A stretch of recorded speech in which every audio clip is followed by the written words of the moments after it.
Good morning. The decision we are issuing today deals with this year's annual wage review.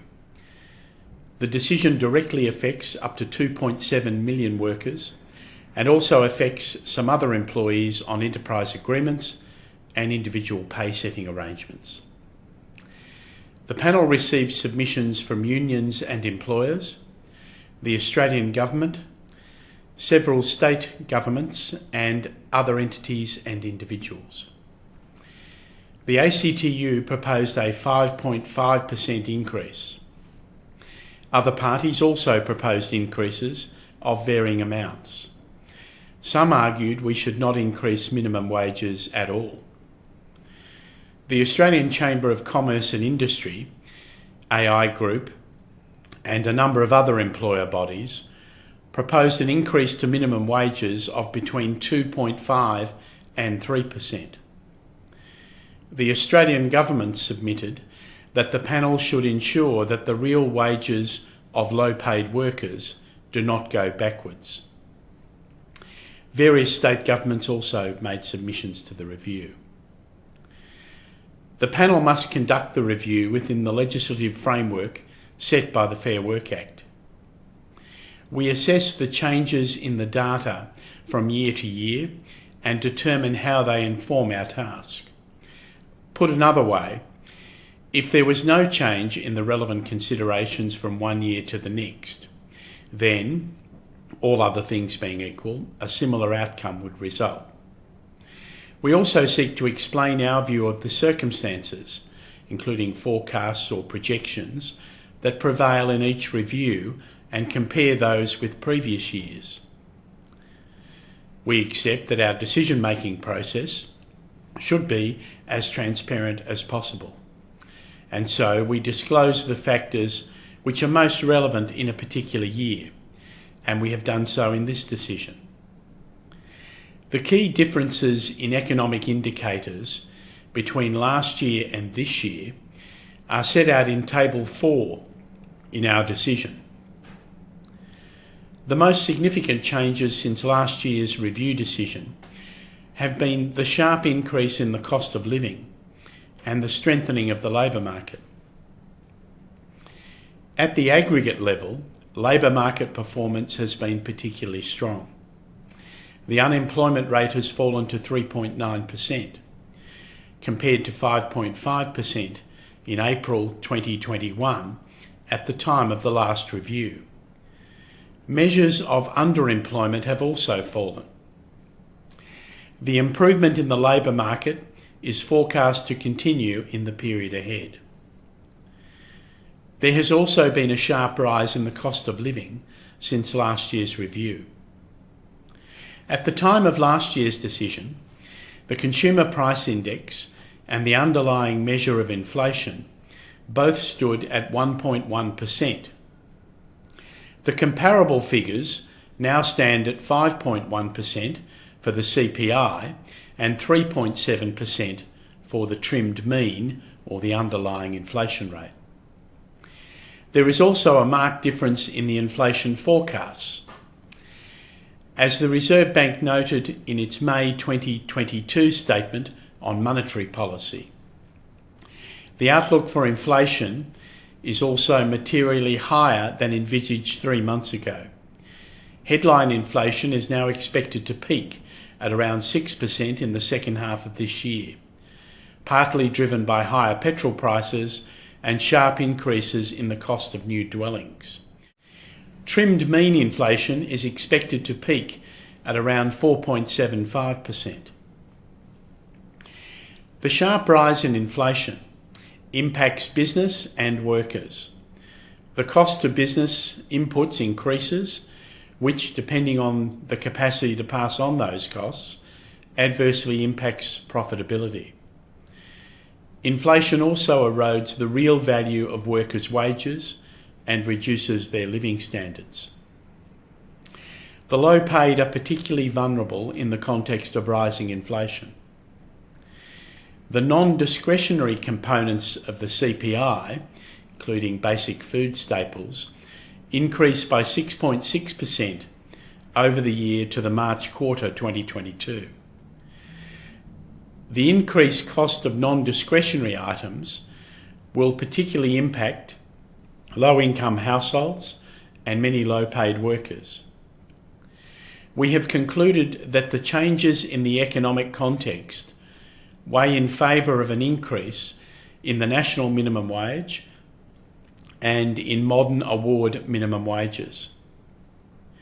The level of minimum wage increases proposed by various employer bodies would result in real wage reductions for award-reliant workers, many of whom are low paid. If we were to accept the submissions of some of the employer bodies and award no increase at all, then the real wage reduction would be even more severe. We accept the need for moderation in order to contain the inflationary pressures arising from our decision. The 0.5% increase in the superannuation guarantee rate, the removal of the $450 per month superannuation threshold, and the 2022-23 budget measures are also moderating factors. That said, we are conscious that the low paid are particularly vulnerable in the context of rising inflation.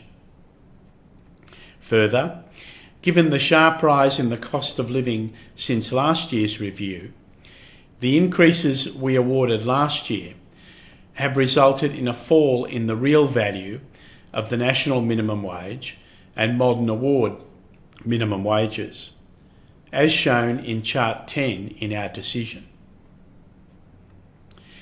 Taking all the relevant considerations into account, we have decided to award an increase of $40 per week to the national minimum wage, which amounts to an increase of 5.2%. The national minimum wage will be $812.60 per week, or $21.38 per hour. This level of increase will protect the real value of the wages of the lowest paid workers. The proposed national minimum wage and our assessment of all of the other relevant considerations have also led us to award an increase in modern award minimum wages. The present circumstances warrant an approach which gives a greater level of support to the low paid while seeking to contain inflationary pressures. We propose to award a proportionately higher increase to lower paid employees. We propose to increase modern award minimum wages by 4.6%, subject to a minimum increase of $40 per week. In effect, modern award minimum wage rates above $869.60 per week will receive a 4.6% adjustments. Wage rates below that level will be adjusted by $40 per week. In most modern awards, the effect of our decision will be that the 4.6% adjustment will cut in at around the C10 or trade level classification rate, and the flat $40 increase will apply to the lower classifications.